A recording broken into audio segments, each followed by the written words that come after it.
Welcome to all of you. Today I am going to focus on the topic that is example of knuckle joint. Previous lecture में हमने नकल joint के theory के portion के बारे में हमने देखा था, नकल जॉइंट के एप्लीकेशंस के बारे में देखा था और नकल जॉइंट के वर्किंग प्रिंसिपल के बारे में देखा था. अब हमें उसके डायमेंशंस जो फाइंड आउट करने, किस तरीके से हमें उसको फाइंड आउट करना रहेगा, ठीक है, उसके बारे में हम यहाँ पे देखेंगे with the help of an example. ठीक है, आप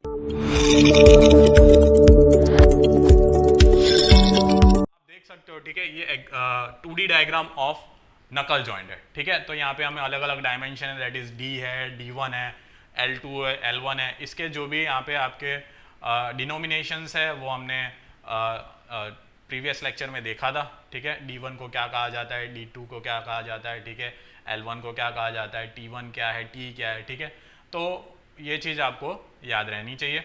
नेक्स्ट यहाँ पे हम एग्जाम्पल की तरफ बढ़ते हैं. ठीक है, तो example that is 2 rods under maximum load of 60 kilonewton are connected by knuckle joint.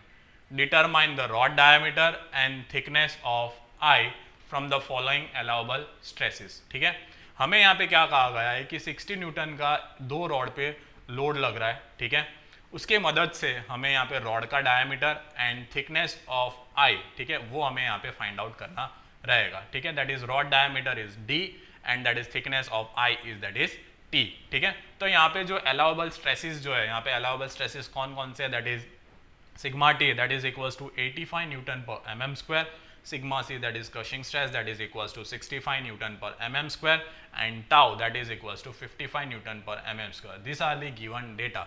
ठीक है, तो यहाँ पे आप देख सकते हो क्या क्या गिवन डेटा है. आप देख सकते हो दैट इज P, ठीक है, that is equals to 60,000 kilo newton and sigma T that is equals to 85 Newton per mm square, and next that is 65 Newton per mm square, that is a crushing stress, and that is shear stress that is equals to 55 Newton per mm square. ठीक है, यहाँ पे हम बढ़ते हैं, that is किस तरीके से हम इसे सॉल्व करेंगे. Number 1, tension failure of the rod across the section of diameter for finding the diameter of rod. ठीक है, diameter of rod को फाइंड आउट करना है, तो नंबर 1 हम यहाँ पे क्या फाइंड आउट करेंगे, दैट इज यहाँ पे हमें जो डायमीटर D दिख रहा है इस डायग्राम में, वो हमें यहाँ पे फाइंड आउट करना रहेगा. इसका फॉर्मूला क्या है, that is P equals to π/4 D square into sigma T.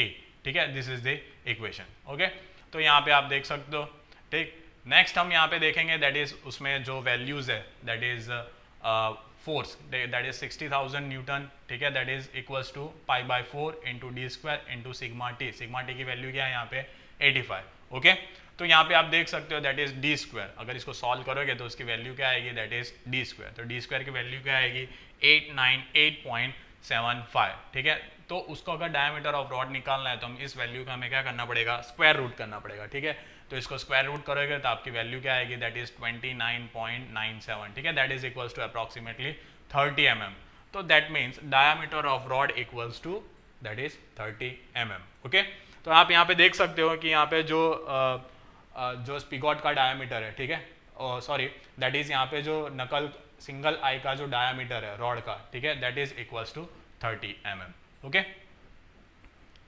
Next यहाँ पे अपने पॉइंट की तरफ बढ़ते हैं, that is shear failure of the pin. It is under double shear. ठीक है, जो पिन में यहाँ पे शियर लगता है, आप यहाँ पे देख सकते हो शियर जो है यहाँ पे पिन में डबल शियर लगेगा. ठीक है, क्योंकि डबल एंड आई के कारण ये दो जगह से टूटने की इसकी संभावना रहती है. उसका फॉर्मूला है that is P equals to 2 π/4 into DP square. DP that is the diameter of pin, okay, into tau. ठीक है, आप यहाँ पे देख सकते हो diameter of pin that is DP. ठीक है, तो हमें ये फाइंड आउट करना रहेगा. ठीक है, तो दैट इज यहाँ पे वैल्यू पुट करेंगे, that is 60,000, that is force equals to 60,000 and 2 π/4 multiply by DP square into 55. Tau कितना दिया हुआ, शियर स्ट्रेस हमें 55. तो यहाँ से हम क्या कैलकुलेट करेंगे, DP, बट DP स्क्वायर यहाँ पे कितना है 694. ठीक है, DP की वैल्यू कितनी आ रही है यहाँ पे आपके 694. ओके, तो यहाँ पे अपने अंडर रूट करेंगे 694 को. ठीक है, दैट इज DP. तो DP का वैल्यू क्या आएगा 26.34. That is equals to approximately 27 mm. Okay, तो हमें यहाँ पे डायमीटर ऑफ पिन, जो आप यहाँ पे डायग्राम में देख रहे हो डायमीटर ऑफ पिन, तो इसका डायमीटर कितना आया 27 mm. ओके, नेक्स्ट पॉइंट की तरफ बढ़ते हैं, that is by empirical relation. हमें यहाँ पे एम्पिरिकल रिलेशन दिए गए, that is D equals to D D1 equals to 2 dp and T equals to 1.25 dp and T1 equals to 0.75 dp, ठीक है, दैट इज इंपेरिकल रिलेशन, ठीक है। तो इस इंपेरिकल रिलेशन में हम सभी के सभी यहाँ पे जो डी की वैल्यू जो है, ठीक है, D इक्वल्स टू डी तो डी की वैल्यू क्या हो जाएगी यहाँ पे 30 mm, ओके।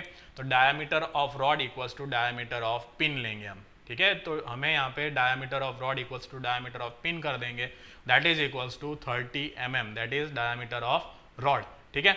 फिर यहाँ पे डीपी की जो वैल्यू है that is equals to 30 mm, उस वैल्यू को हम यहाँ पे D1 फाइंड आउट करने के लिए लेंगे, ठीक है। तो that is D1 equals to 60 mm आएगा। उसी तरीके से thickness, that is thickness of eye, ठीक है, that is T equals to 1.5 into that is 30, तो हमें क्या मिलेगा 37.5, ओके। फिर नेक्स्ट है दैट इज T1, ठीक है, that is thickness of double end eye, that is equals to 22.5 mm, ठीक है। तो इस तरीके से हम डीपी की वैल्यू कितनी है, that is 30 mm, okay. Next हम यहाँ पे नेक्स्ट पॉइंट की तरफ बढ़ेंगे, that is tension failure of the eye, ठीक है। उसका फॉर्मूला हम यहाँ पे देख सकते हो, ठीक है, that is equals to D1 minus DP into T into sigma T, ओके।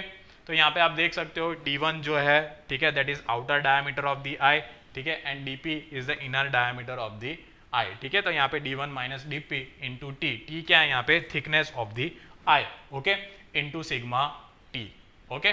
तो यहाँ पे हमें क्या करना है कि P की वैल्यू पुट करनी है, दैट इज 60,000, D1 की वैल्यू है दैट इज 60 जो हमें एम्पिरिकल फॉर्मूला से मिला, माइनस 30 इंटू 37.5 क्या है यहाँ पे थिकनेस ऑफ आई, ठीक है, इंटू सिग्मा T। अब आपको यहाँ पे कंफ्यूजन ये रहेगा कि हमने तो थिकनेस ऑफ आई तो फाइंड आउट कर लिया है, दैट इज 37.5, तो हमें यहाँ पे ये स्टेप करने की क्यों ज़रूर है, ठीक है। इसलिए ज़रूरी है कि हमें यहाँ पे जो स्ट्रेस जो हमें मिला, ठीक है, वो चेक करना है कि जो हमें स्ट्रेस गिवन है उससे कम है या नहीं। अगर यहाँ पे कम है तो that means the design is safe. उसी तरीके से हमें सेफ करना है, शेयर में सेफ करना है, टेंशन में सेफ करना है, क्रशिंग में, तीनों पॉइंट में हमें इसको सेफ करना रहेगा। तीनों केस में हमें जो गिवन स्ट्रेस है, ठीक है, उस स्ट्रेस से हमारी जो वैल्यू आ रही है वो स्ट्रेस कम होनी चाहिए। At that point of time your design is safe, at that point of time that thickness and diameter of that rod is usable, okay। तो हम यहाँ पे देखेंगे, तो यहाँ पे हम फाइंड आउट क्या करेंगे, दैट इज सिग्मा T। तो सिग्मा T की वैल्यू क्या आएगी 53.33 न्यूटन पर mm स्क्वायर, ठीक है। तो सिग्मा T हमने फाइंड आउट किया, but that is the less than 85 newton per mm square जो हमें गिवन डेटा है, ठीक है, उससे यहाँ पे क्या है वो कम है, that mean this design is safe, okay. Next that is the design is safe in tension में यहाँ पे क्या हो गया, यहाँ पे सेफ हो गया। नेक्स्ट पॉइंट की तरफ बढ़ते हैं, that is shear failure of the eye, ठीक है। यहाँ पे आप देख सकते हो, ठीक है, आपको यहाँ पे डायग्राम दिख रहा है कि shear failure single and I में हो रहा है, ठीक है। तो यहाँ पे D1 minus DP into T into tau, ठीक है, shear फेलियर है, इसके लिए यहाँ पे क्या लेंगे हम टाउ लेंगे। तो यहाँ पे हम वैल्यू पुट करेंगे, that is 60,000 equals to 60 minus 30 into 37.5 into tau. तो हम यहाँ पे फाइंड आउट क्या करेंगे, टाउ को फाइंड आउट करेंगे, ठीक है। तो टाउ को हम यहाँ पे फाइंड आउट करते हैं, that is 53.33 Newton per mm square इसकी वैल्यू आ रही है, जो कम है किससे 55 न्यूटन पर mm स्क्वायर, ठीक है, आपको एग्जाम्पल में दिया होगा। तो उससे यहाँ पे क्या है, ये वैल्यू कम है, that means this design is safe in share, okay. Next point की तरफ बढ़ते हैं, that is crushing between the pin and I, ठीक है। तो उसका फॉर्मूला है, दैट इज यहाँ पे आप देख सकते हो क्रशिंग कहाँ होगा, जहाँ पे पिन होगा, ठीक है, दैट इज D1 और DP में, वहाँ पे होगा। तो उसका फॉर्मूला क्या है, that is P equals to DP into T into sigma C, ठीक है। तो यहाँ पे आप डायग्राम में देख सकते हो, ठीक है। तो जितना पिन का जो डायमीटर है उतने में यहाँ पे क्या होगा, क्रशिंग होगा। तो इस फॉर्मूला में हम क्या करेंगे, वैल्यू पुट करेंगे, दैट इज 60,000 इंटू 30 इंटू 37.5, ठीक है, इंटू सिग्मा C।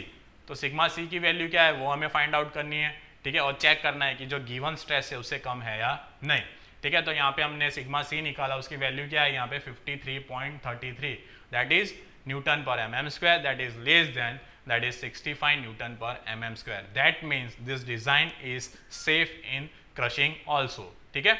इस तरीके से हमें स्टेप तो डायमीटर ऑफ रॉड और थिकनेस ऑफ आई तो फाइंड आउट ही कर देना है, ठीक है। बट यहाँ पे जो डिफरेंट स्ट्रेसेस है, ठीक है, crushing stress, shear stress and tensile stress, उसमें सेफ है या नहीं डिजाइन, वो भी हमें चेक करना रहेगा। यहाँ पे I had consider only in respective of the thickness of eye, सिर्फ टी के रिस्पेक्टिव में जो फॉर्मूला लग रहा है वही मैंने यहाँ पे कंसिडर किया है। अगर आपको thickness of double end eye that is T1 find out करने के लिए कहा गया होगा तो उस टाइम भी हमें यहाँ पे इस तरीके से चेकिंग प्रोसेस करना पड़ेगा। किसके रिस्पेक्टिव में? डबल एंड आई के रिस्पेक्टिव में। ओके, तो this is the answer of.